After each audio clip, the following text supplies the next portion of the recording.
नमस्कार, good morning, जय जोहार, सुप्रभात। मैं हूं आपके साथ आकांक्षा। आप देख रहे हैं 7 की बड़ी बात मॉर्निंग प्राइम। तो देश और दुनिया में आज क्या खास होने वाला है, इस बुलेटिन में आपको पूरी जानकारी देंगे। इसके साथ ही बताएंगे मध्य प्रदेश छत्तीसगढ़ की सियासी हलचल और वेदर अपडेट भी। लेकिन उससे पहले एक नजर सुर्खियों पर। मध्य प्रदेश छत्तीसगढ़ में फिर बदला मौसम, कई जिलों में तेज हवाओं के साथ झमाझम बारिश। रायपुर समेत कई इलाकों में सुबह से हो रही है बारिश, तापमान में गिरावट दर्ज। मध्य प्रदेश छत्तीसगढ़ में आग का तांडव, मुरैना में खड़ी कार में लगी भीषण आग, पूरी गाड़ी जलकर हुई खाक। इधर रायपुर में भी खड़े ट्रक में लगी आग, आग लगने का कारण अज्ञात।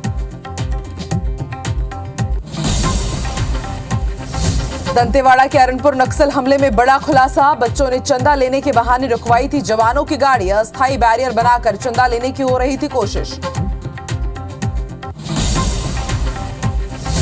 छत्तीसगढ़ में सुरक्षा बलों को बड़ी सफलता, बीजापुर में 3 किलो का आईईडी डिफ्यूज, इधर सुकमा में 4 नक्सलियों ने किया सरेंडर। कटनी के कोल व्यापारी के ऑफिस पर जीएसटी का छापा, जीएसटी चोरी की शिकायत पर कार्रवाई, ऑफिस में रखे कागजातों की जांच। आज कर्नाटक दौरे पर रहेंगे CM Shivraj Singh Chouhan, road show के साथ 3 चुनावी जनसभा को करेंगे संबोधित, बीजेपी प्रत्याशियों के लिए मांगेंगे वोट। रायपुर के आरंग में चंद्रनाहू कुर्मी क्षत्रिय समाज का वार्षिक अधिवेशन, मुख्यमंत्री भूपेश बघेल भी होंगे शामिल, कार्यक्रम को करेंगे संबोधित।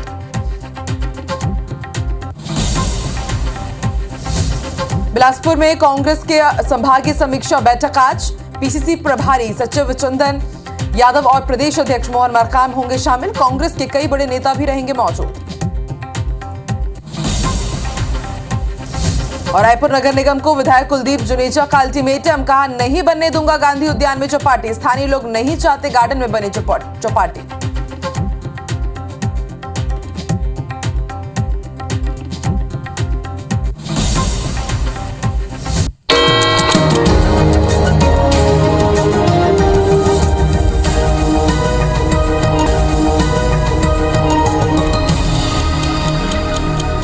और एक बार फिर से आप सभी का स्वागत है। आइए सुबह 7 बजे की बुलेटिन की शुरुआत करेंगे देश और दुनिया की 7 बड़ी खबरों के साथ।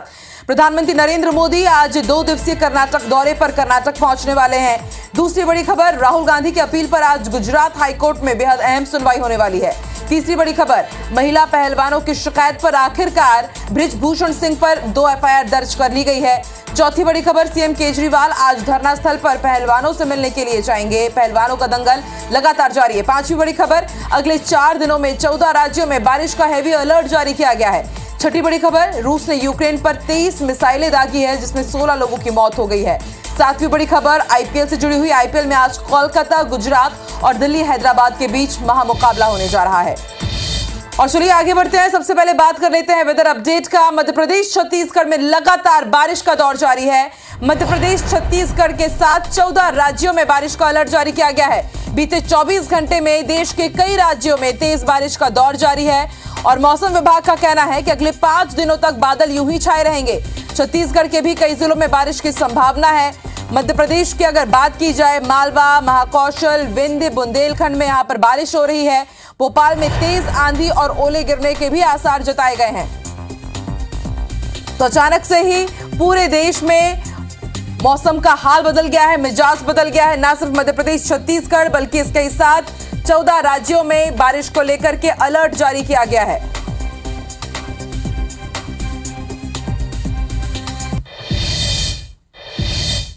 चलिए, तो मौसम विभाग ने और क्या अनुमान जुटाए हैं, किस तरह की संभावनाएं जुटाई गई है, जानकारी देंगे। 2 सहयोगी हमारे साथ जुड़ रहे हैं। मध्य प्रदेश से हमें जानकारी देंगे हरलीन, और वही बात की जाए छत्तीसगढ़ की हमें जानकारी देंगे सर। सबसे पहले रुख कर लेते हैं हरप्रीत का। हरप्रीत, क्या वेदर अपडेट के बारे में जानकारी दी गई है मौसम विभाग की तरफ से, कितने दिनों तक ऐसा ही वेदर रहेगा मध्य प्रदेश का?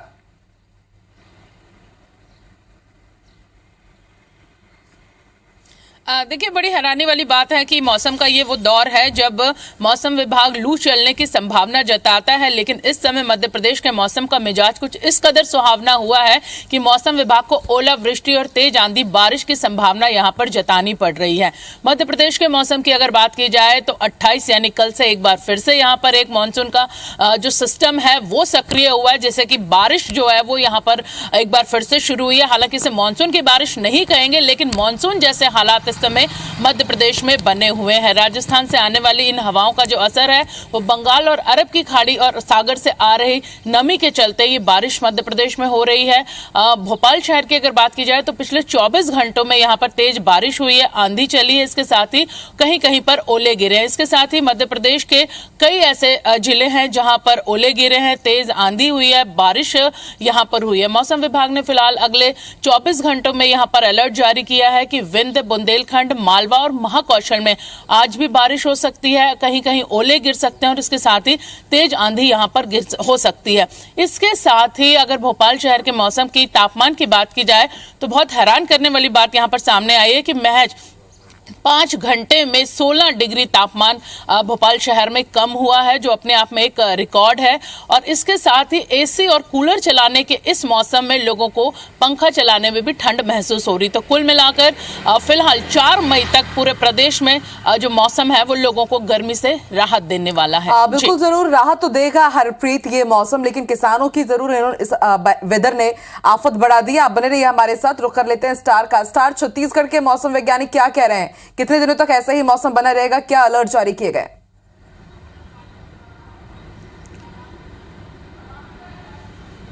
देखिए, छत्तीसगढ़ की जहाँ तक बात करें तो यहाँ पर भी मौसम बदला हुआ नज़र आ रहा है। हालांकि दोपहर के टाइम थोड़ी सी गर्मी होती है, लेकिन सुबह और शाम और रात की बात करें तो ठंडक हो जा रही है। देर रात तो यहाँ पर पिछले 3 दिनों से रोज़ रात के समय में तूफान भी आ रहे हैं, अंधड़ चल रही है। और अर्ली मॉर्निंग की बात करें, तड़के सुबह की बात करें तो हल्की बरसात भी हो रही है। मौसम वैज्ञानिकों के मुताबिक जो अरब सागर की तरफ से और बंगाल की खाड़ी से नमी की युक्त हवा आ रही है, जिसके कारण बादल बन रहे हैं और बरसात हो रही है। और जो दोपहर के टाइम हल्की सी गर्मी है, बेचैनी लगती है, वो उमस की वजह से है, जिस वजह से बेचैनी बढ़ती है। जब तक राजस्थान की तरफ से गर्म हवाएं आना शुरू नहीं होंगी तो मौसम इस तरह का रहेगा। और पूर्वानुमान ये है कि अभी फिलहाल 3 से 4 दिन तक ऐसी स्थिति बनी रहेगी। मतलब 3 या 4 तारीख के आसपास तापमान में हल्का से बढ़ोतरी होनी शुरू हो जाएगी और गर्मी वापस फिर से आने लगेगी। लेकिन तब तक इसी तरीके से हल्की बरसात होती रहेगी। और ये छत्तीसगढ़ के लगभग 5 संभाग की यही स्थिति है। ठीक है, बहुत बहुत शुक्रिया हरप्रीत और स्टार वेदर अपडेट हम तक पहुंचाने के लिए शुक्रिया। चलिए आगे बढ़ते हैं, रुक कर लेते हैं मुरैना का। बड़ी खबर आपको बता दें, खड़ी कार में यहां पर भीषण आग लग गई। नेशनल हाईवे 44 में आग लगी और आग लगने का कारण अभी तक अज्ञात है। आग के कारण गाड़ी पूरी तरह से जलकर खाक हो गई है। दमकल की टीम मौके पर पहुंची और तब जाकर के आग पर काबू पाया गया।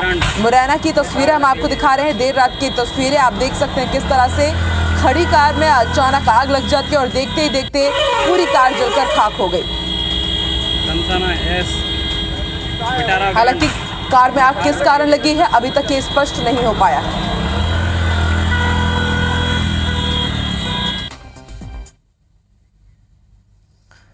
बड़ी खबर रायपुर से आपको बता दें, यहां खड़े ट्रक में आग लग गई। धनेली नाला के पास ट्रक में भीषण आग लग गई। ट्रक लगने से ट्रक में जो माल था वो पूरी तरह से जलकर खाक हो गया है और ट्रक भी खाक हो चुका है। ट्रक में आग लगने का कारण अभी तक स्पष्ट नहीं हो पाया है। खमतराई थाना इलाके का ये मामला है। देर रात की तस्वीरें हम आपको दिखा रहे हैं। मुरैना में आपने देखा कि किस तरह से आग की चपेट में कार आई और रायपुर में भी कुछ ऐसी ही खबर सामने आई है। यहाँ पर खड़े ट्रक में आग लग गई और देखते ही देखते ट्रक और ट्रक में रखा माल पूरी तरह से जलकर खाक हो गया। खमतराई थाना इलाके का ये मामला है। दंतेवाड़ा के अरनपुर में हुए नक्सली हमले में चौंकाने वाला खुलासा हुआ है। जिस गाड़ी को नक्सलियों ने ब्लास्ट कर उड़ाया था, उस गाड़ी को बच्चों ने रोका था। घटनास्थल से लगभग 50 से 60 मीटर की दूरी पर बच्चों ने जवानों की गाड़ी रोकी थी, जिसके बाद दोबारा गाड़ी आगे बढ़ी तो उसकी रफ्तार कम थी। ऐसे में अब सवाल उठने लगे हैं कि क्या नक्सलियों ने इस घटना को अंजाम देने के लिए बाल संघम का इस्तेमाल किया था। सवाल उठना लाजमी भी है क्योंकि जिस जगह पर बच्चों ने अमा त्योहार के लिए नाका लगा रखा था वहां दूर दूर तक कोई गांव ही नहीं है।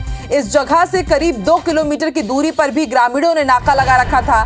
ये नाका गांव में लगा हुआ था और ये जवानों की गाड़ियों को नहीं रोक रहे थे और ना ही उनसे पैसे ले रहे थे, लेकिन दूसरे नाके पर मौजूद बच्चों ने जवानों की पहली गाड़ी को भी रोकना चाहा, पर किसी कारण से वो गाड़ी वहां नहीं रुकी, जिसके बाद वहां मौजूद बच्चों या बाल संगम के सदस्यों ने दूसरे नंबर की गाड़ी को रोका और जवानों ने उन्हें पैसे भी दिए, लेकिन कुछ ही देर बाद जवानों की गाड़ी में ब्लास्ट की जद हो गया। आपको बता दें ये बच्चे कौन थे, कहां से आए थे और घटना के बाद कहां चले गए, इस बारे में अभी तक कोई भी ठोस जानकारी सामने नहीं आई है। कितना पैसा ले रहे थे उस दिन गाड़ी में से? मतलब जितना जो जितना 5 रुपया 10 रुपया जितना भी देते थे उतना लेते थे। और देने वाले दे रहे थे, नहीं वाले तो नहीं। बच्चे लोग थे डरा धमक चले जाते थे। तो उस दिन जो पहला गाड़ी गया था उसको पैसा दिए, वो लोग पैसा दिए थे? नहीं, पुलिस गाड़ी नहीं रोकते नहीं रोकते। लेकिन ये बता रहे थे कि जो दूसरा गाड़ी उड़ाए हैं उसको रोके थे करके। नहीं रोके होंगे, यहाँ भी तो किए थे, यहाँ ना कहीं लोग तो कोई नहीं रोके, पुलिस गाड़ी को छोड़ दिए सब गाड़ी को। तो वहाँ से गाड़ी बच्चे लोग आए तो रोके भी होंगे, प्यार से दे दिए कि नहीं दिए तो वो नहीं माने।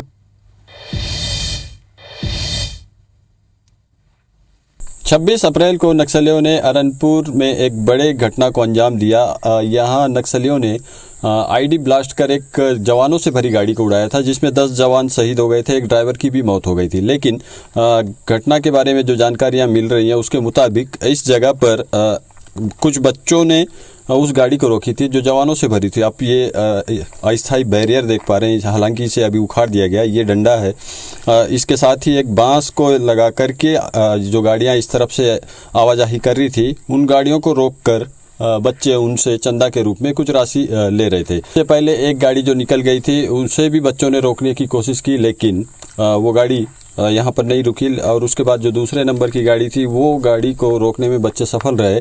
यहाँ से गाड़ी कुछ दूर पर आगे बढ़ती है, लगभग 50 से 60 मीटर की दूरी पर जैसे ही पहुँचती है वहाँ नक्सली ब्लास्ट कर देते हैं। लेकिन गौर करने वाली बात यह है कि क्या नक्सलियों ने इस ब्लास्ट को अंजाम देने के लिए बच्चों का इस्तेमाल किया, या फिर ये भी बातें पिछले समय में सामने आती रही है कि नक्सली बाल संगम का इस्तेमाल बड़ी घटनाओं को अंजाम देने के लिए करते रहे हैं। लेकिन जो जानकारी अब तक सामने आ रही है उसके मुताबिक केवल यहाँ पर बच्चे ही थे जो आसपास के गांव के रहने वाले थे। हालांकि ये कौन गांव के थे वो अभी स्पष्ट नहीं हो पाया, लेकिन अगर आप आसपास का नज़ारा देखें तो यहाँ कोई भी मकान नहीं दिख रहा। दूर दूर तक लगभग 1-1.5 किलोमीटर की दूरी तक कोई भी मकान नहीं है जहाँ पर कि कोई बच्चे या कोई व्यक्ति रहते हो। तो ऐसे में सवाल उठना लाजमी है कि आखिरकार वो बच्चे जो बड़ी संख्या में यहाँ पे थे, जो जिनकी संख्या 8 से 10 बताई जा रही है, वो आखिरकार आते कहाँ से हैं, ये भी एक बड़ा जांच का विषय है।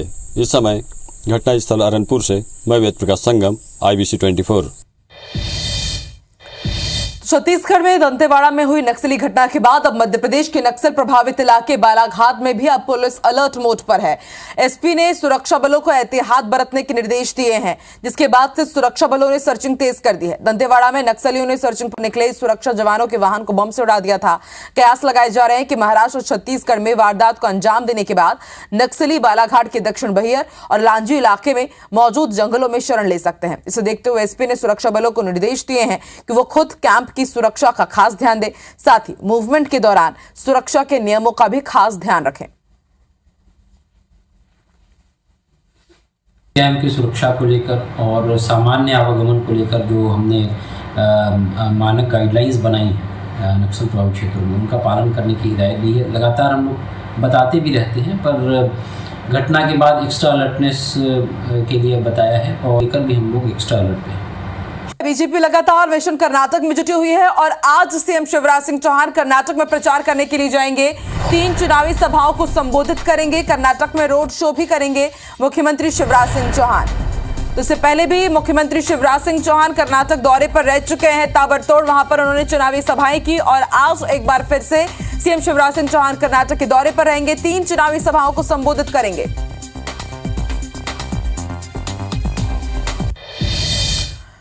आज बिलासपुर में कांग्रेस की संभागीय बैठक होने जा रही है। पीसीसी प्रभारी सचिव चंदन यादव बैठक लेंगे। पीसीसी चीफ मोहन मरकाम भी इस बैठक में मौजूद रहेंगे। कांग्रेस के सभी संभागीय के बड़े नेता इस बैठक में शामिल होने जा रहे हैं। दोपहर 12 बजे से बिलासपुर में यह बैठक होगी।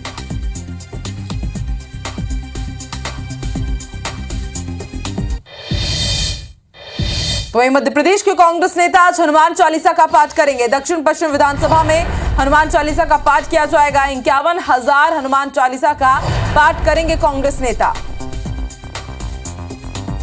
देखिए, बजरंग बली की शरण में है इस बार कांग्रेस, और आज कांग्रेस नेता हनुमान चालीसा का 51,000 बार पाठ करेंगे।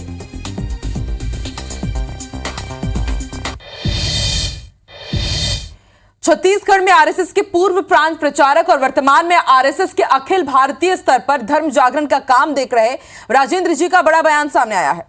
उन्होंने कहा है कि छत्तीसगढ़ में 2023 में बीजेपी की सरकार आएगी, जिसमें नए चेहरों को मौका मिलेगा, पुराने चेहरों को कहीं जगह नहीं दी जाएगी। आपको बता दें, बयान को लेकर कांग्रेस के राष्ट्रीय सचिव विकास उपाध्याय ने तंज कसते हुए कहा कि 15 साल भाजपा की सरकार जनता का विश्वास नहीं जीत सकी। भाजपा सरकार के मंत्री भ्रष्टाचार करते रहे, जिसकी जानकारी भाजपा के केंद्रीय नेतृत्व, आरएसएस और वीएचपी संगठन के पदाधिकारियों को हो चुकी है, और ये पता चल गया है कि इन्हें टिकट देने पर ये जीतेंगे नहीं, इसलिए नए लोगों को मौका देने की अब बात कह रहे हैं। और भाजपा सोचती है कि अगली बार हमारी सरकार आएगी। लोगों का कहना था कि बहुत से पुराने चेहरे अगर उनको बदल दिया जाए तो सरकार आ सकती है। हम देख रहे हैं कि वो ये काम कर रहे हैं, पुराने चेहरे को बदलेंगे। भारतीय जनता पार्टी की देश की लीडरशिप भी इस बात को जान चुकी है कि यहाँ के जो लोगों ने करप्शन किया, यहाँ के लोगों ने जो लोगों के साथ व्यवहार किया, अपनी जेबों को भरने का काम किया, अब वापस वो चुनकर आने वाले नहीं हैं। इसलिए वो आगाह कर रहे हैं कि जितनी भी यहाँ पर सीटें हैं उसको बदलने का काम किया जाए। भारतीय जनता पार्टी के विधायक, नेता प्रतिपक्ष नारायण सुंदेल और पूर्व मुख्यमंत्री रमन सिंह के नेतृत्व में बेमेतरा पहुंचे। बेमेतरा से बीजेपी के सभी विधायक बिरनपुर पहुंचे, जहां पर उन्होंने बीते दिनों हुई हिंसा में मारे गए भुवनेश्वर साहू के पिता ईश्वर साहू, भाई कृष्णा साहू और परिजनों से मुलाकात की। बीजेपी विधायकों के 20 दिन बाद फिर से बिरनपुर पहुंचने पर जाहिर सी बात सियासत भी गर्मा गई है। परिजनों ने आरोप लगाया कि पुलिस इस पूरे मामले में मंत्री के इशारे पर एक तरफा कार्रवाई कर रही है। मृतक भुवनेश्वर साहू के पिता ने बताया कि उनके बेटे की हत्या के संबंध में 39 लोगों का नाम दिया गया है, जिसमें से अभी तक केवल 12 लोगों की गिरफ्तारी हुई है। इस विवाद का मुख्य वजह बना कांग्रेस का युवा नेता अंजोर यदू अब तक आजाद घूम रहा है, जबकि हमारे बच्चों को बिना बताए गिरफ्तार कर जेल भेज दिया गया। बीजेपी विधायकों के बिरनपुर पहुंचने के पहले पुलिस फोर्स को इलाके में तैनात कर दिया गया था। बेमेतरा और साजा में पुलिस ने भारतीय जनता पार्टी के बहुत से कार्यकर्ताओं को रोका, उनकी पुलिस के साथ बहस भी हुई।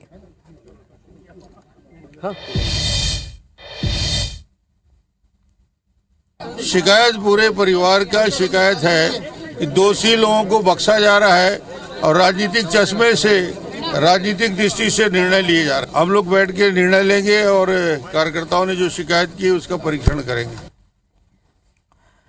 मुख्यमंत्री भूपेश बघेल धमतरी जिले के कुरुद विधानसभा के ग्राम सेमराबी में आयोजित भेंट मुलाकात कार्यक्रम में पहुंचे, जहां सबसे पहले उन्होंने ग्राम हंचलपुर स्थित गोबर पेंट उद्योग और गौठान का मुआयना किया। साथ ही यहां काम करने वाली स्व सहायता समूह की महिलाओं से चर्चा की। उन्होंने प्राचीन शिव मंदिर पहुंचकर पूजा पाठ भी की। इस दौरान मुख्यमंत्री बघेल ने कुरुद विधानसभा के विकास के लिए 82 करोड़ 39 लाख रुपए के 65 निर्माण कार्यों का लोकार्पण और शिलान्यास किया।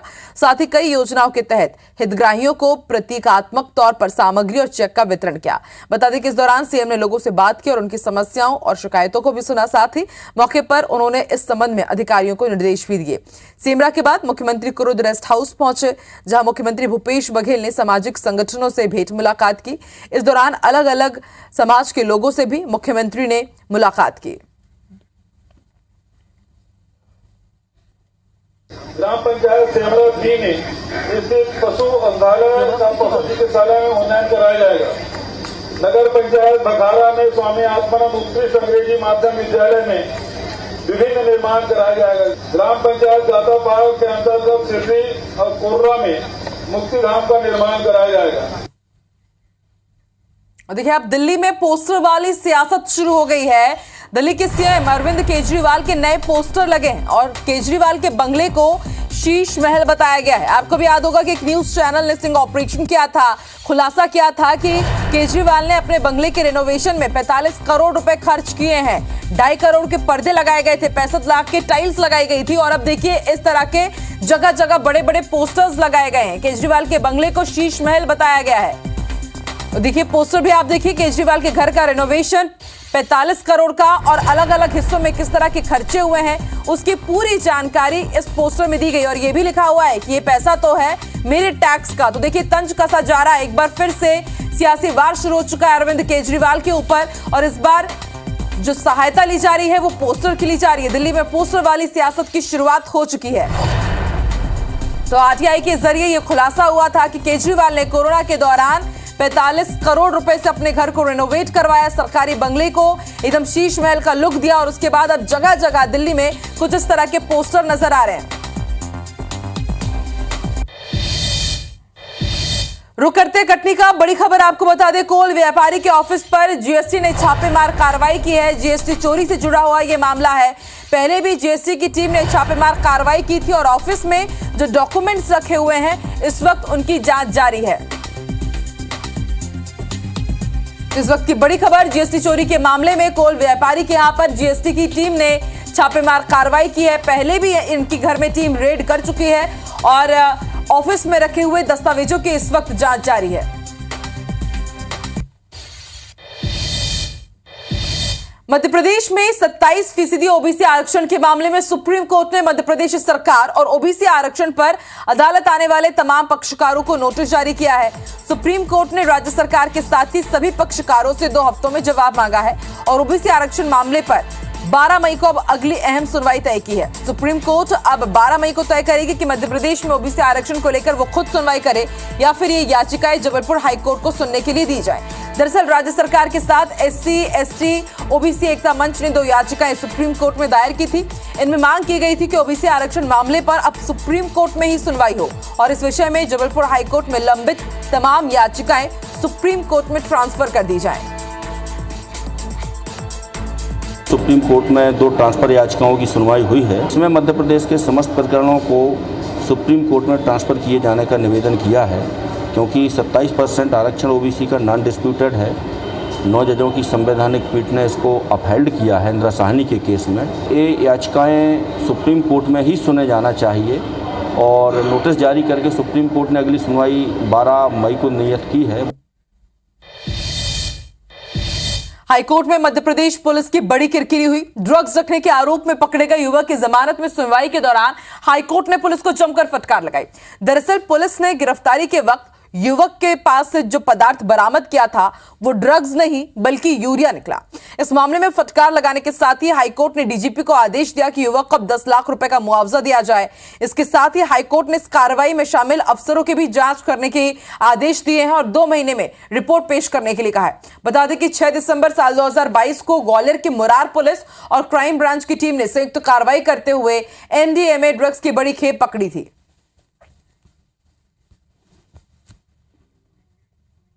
और साथ की बड़ी बात, मॉर्निंग प्राइम में फिलहाल इतना ही। आप देश और दुनिया की तमाम बड़ी खबरों के लिए IBC 24 देखते रहिए और आगे देखिए छत्तीसगढ़ी भाषा में नंबर 1 बुलेटिन हमर बानी हमर गोठ राहुल सिन्हा के साथ। मुझे दीजिए इजाजत, नमस्कार।